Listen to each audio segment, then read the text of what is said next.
Hello and welcome. Poor countries around the world have been watching in dismay as their rich neighbors plan multi-billion-dollar bailouts. The risk for them is that the global pot of cash is now so depleted that they may have to start doing without their desperately needed aid. This is particularly worrying for many African countries which have traditionally depended on money from the West to keep afloat. Stock markets around the continent have been falling following a period of comfort where countries benefited from a boom in commodity prices. That was based on high demands from growing giants such as India and China. But if a global recession sets in, demand and prices could fall dramatically. 70% of the world's poorest billion people live in Africa and have been recipients of foreign aid from Western nations. Even when this aid was in abundance during the global boom, there were repeated failures from the development community. On today's show, we ask, how hard will Africa be affected as we stand on the verge of a global economic crisis? Don't forget, you can take part in the show with your questions. Also visit www.livestation.com for an easy download of a video player. Then tune into Al Jazeera English and click on the chat room where you can send your questions and comments in real time. We have guests with differing opinions on how Africa might be affected by the global economic downturn. From Geneva is Yash Tandon, the Executive Director of the South Centre, an intergovernmental organisation of developing countries. The centre examines development problems and provides intellectual and policy support to these countries. Professor Tandon doesn't believe that the African continent is likely to be affected by the global credit crunch. And from our studios in London, I'm joined by Razia Khan. She is the Head of Research for Africa at Standard Chartered Bank. Here with me on the set, I have Todd Moss, Senior Fellow and Director of the Emerging Africa Project at the Centre for Global Development. Most recently, he served as Deputy Assistant Secretary in the Bureau of African Affairs at the US State Department from May 2007 to October 2008. Welcome, all of you. And Razia Khan, if I could start in London there with you and point out there are so many people in the developing world who are panicking about the state of their wealth or relative wealth, but you feel that perhaps in Africa they might not be as worried. Why? Well, there are probably two effects that we need to work out. One is the very near-term financial market effect, and there had long been a view that Africa, with its not very deep linkages with the financial world elsewhere, was probably going to be relatively immune, and we're seeing that being tested in a real way, but also the belief that there's been so much momentum to growth in the real economy that this may just continue for a while before the real consequences of the global slowdown set in and start to affect African economies in a more meaningful way. Well, Todd Moss, I know you feel that the picture may be slightly different even now, that there may be some direct impact at this stage. Why is that? Well, I think a lot of the attention has been on aid budgets, and almost certainly aid budgets will come under a lot of pressure in the coming year or two. But I think the big impact is that we've seen a real growth in private sector interest in sub-Saharan Africa. Africa is at the kind of frontier of emerging markets. People that started to think Brazil was boring had started to really look very seriously at Africa. And now that Brazil is no longer boring, it's downright scary, Africa does face the potential that a lot of private investment put in the pipeline will get cut off. Right. Professor Tandon in Geneva, good to have you with us as well, sir. And I know you feel that Africa is largely shielded from serious impact while the rest of the world is struggling to contain financial difficulties. Now, the cynics might argue that's because the sort of poorer nations in Africa don't have a lot to lose in the first place. Is that really the reasoning behind the fact they may not be as affected so badly, in your opinion? Well, no, in fact, it's not that they are shielded from the effects. It is because over the last 30 years, aid has in fact been the main reason through which countries in Africa have been forced to adopt policies that have been counter-development. So if aid no longer flows from the West with all these conditionalities, then depending on the policies that African governments follow, there is now a real opportunity for Africa to be able to control their own policy framework that has not happened over the last 30 years. That is the reason why the present crisis in the Western world, which will be beneficial to Africa if the correct policies are followed. Okay. We have a caller on the line already. Good to hear from Nigeria. Tola, your question, please. Yeah, good evening. My question is that there is no basis for aid for Africa. Africans are self-reliant. Africans can do it on their own. Okay. We have less of borrowing. We have less of Western influence as such. So meaning the impact won't be felt as such back here in Africa. Okay. Are you getting it? All right. So Africa will... Tandon, Tola, let me put this to Professor Tandon here. And what Tola is saying, Professor, if I've caught the gist of it, is basically Africa is capable of looking after itself. That generally the feeling in the West perhaps is that it's not. It's aid dependent, but it is potentially self-sufficient. What do you feel? Well, it is. It needs to be self-reliant. You see, aid has come like a drug. The more you take, the more you depend on it. The more it's like a drug. You become addicted to it. What has happened over the last 30 years is that Africa has been robbed of the policies of self-reliance, and the Nigerian interlocutor is correct. What Africa needs is to become dependent on itself for making its own policies.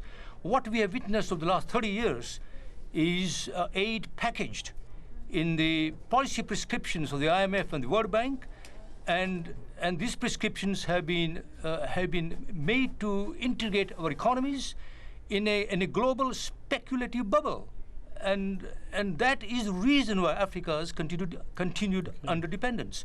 So yes, the Nigerian interlocutor is right. We need to have breathing space from aid and foreign capital in order that we determine our own destiny. I'm a member of the South Center, but I'm also from Africa. I'm from Uganda.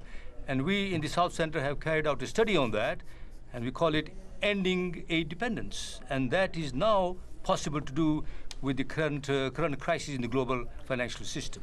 Raja Khan, if the world's wealthiest nations are busy bailing themselves out, how much financial slack is there for them to concentrate on bailing anyone else out or providing aid to Africa? What impact do you think that will have? Well, I think this is the big concern. We have, of course, seen in real terms the levels of official development assistance falling quite considerably. If we take out what was accounted for by debt relief, then the numbers have not been good for some time. Of course, that was masked in recent years. We've just come out of a period of incredible buoyancy in terms of private capital inflows.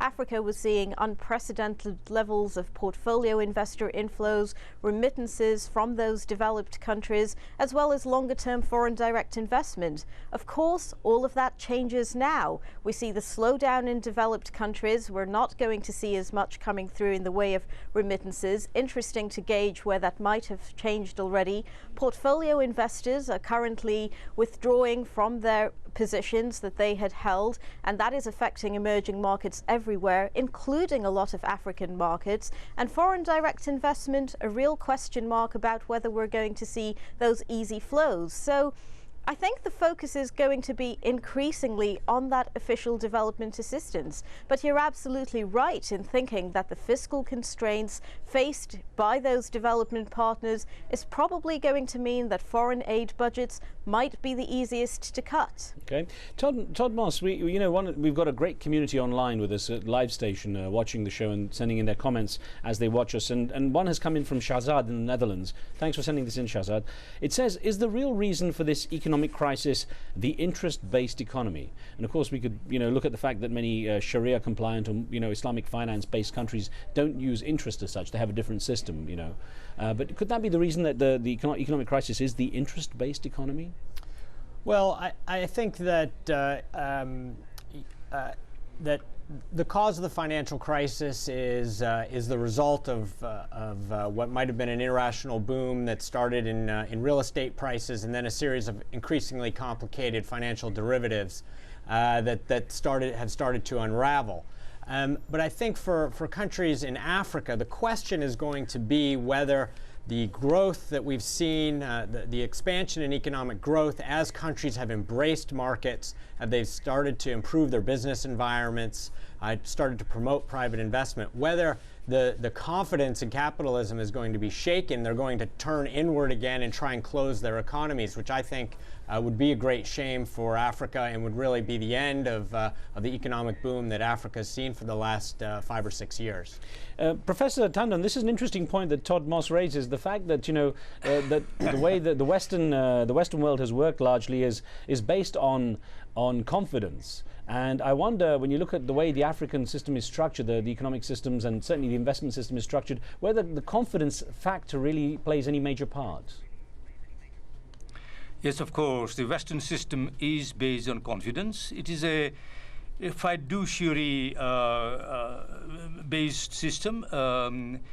It is the divorce between real value of assets on the one hand and speculative capital on the other hand. As long as banks go on loaning to each other and to other manufacturers based on faith, the system goes. And when the faith collapses, when confidence collapses, the whole system collapses like a brick of cards. I disagree with the last remark that closing ties with the rest of the world will bring down development for Africa. On the contrary, Africa has opened itself too much to the rest of the world. India and China and Brazil are relatively less open because they have huge domestic markets. And therefore, the financial crunch that we are facing is relatively less impact on the domestic economies of these countries. Of course, that affect the export economies, but the domestic economies are not that affected as Africa, because Africa has been almost totally integrated in the global economy. And therefore, they will have to decouple themselves from the global this global casino economy that we are having. I have to add something more here, if I may. It's not a question of money flows into Africa, because when people concentrate on money, it is what is behind that money, and what is behind that money is a model. At least Alan Greenspan had the honesty to admit today that the model that he has been working for the last 18 years has been a wrong model. And that model has been imposed on Africa through the instrumentality of aid and capital flows. For once, we have a chance to get rid of that model. So no, I disagree with the interventions before me. Todd Moss, any response on the professor's comments there? Well, I mean, several countries have tried to develop by closing themselves off to markets or closing themselves off to the international community. And I mean, if you take just the simplest example, North and South Korea, I mean, what country would you rather live in? And that kind of experience has been replicated in Africa, where the countries that have embraced markets have been the most aggressive in reforms, have been the ones that have grown the fastest, they've reduced poverty the fastest. Ghana is a very good example. They went through a terrible period in the 1960s of trying to close off to the world economy, have the state control everything, and the country went into a free fall. It was only after they started opening up the economy again, allowing businesses to open and flourish and welcoming trade and investment from outside the country that they've really started to recover. What I would fear is that people that believe that the state should do everything and that markets are a failure will now try to make that argument using a financial crisis. Okay. Razia Khan, you raised something interesting earlier when you were talking about the various factors you saw as playing a part, and that was the issue of remittances and the fact that the expat community and a lot of the expat African community sends money back and is responsible for a fair chunk of the economies in their various countries. They must actually, be struggling to try and send something back and therefore having some impact as well. Well, we haven't yet seen in the data any significant change, but it could be early days yet. And I think that is precisely the fear, that as we do see the slowdown in the source countries of the African diaspora, then we are going to see that slowdown in remittances. But I think we also need to focus very carefully on the reason why we've seen this recent rise in remittances from Africans living outside Africa especially. And we believe that that has a lot to do with the record on economic reform of African countries. A larger number of countries putting in place the sort of reforms that led to macroeconomic stabilization. For the first time in many instances, people were feeling more comfortable about sending their money home because it wasn't necessarily going to be inflated away. These economies were growing. Domestic demand was growing because of that macroeconomic stabilization. So I think the challenge facing African governments in the context of the global crisis is to try to sustain that, to make sure that inflation, currently a problem almost everywhere, doesn't get out of hand, that domestic demand is still allowed to grow in real terms, incomes are not impacted too negatively. I think if you have that basic rationale for the future growth prospects for African countries still in place, then we may not necessarily see a huge leveling off in investment over the longer term. Near term, there's no question about it, the credit crisis will have some impact. But I think what's key is how much African economies can sustain that reform effort to see them through this crisis. Okay, we're going to have to pause for a break here, but our discussion on struggling African economies will continue in just a moment. Stay with us.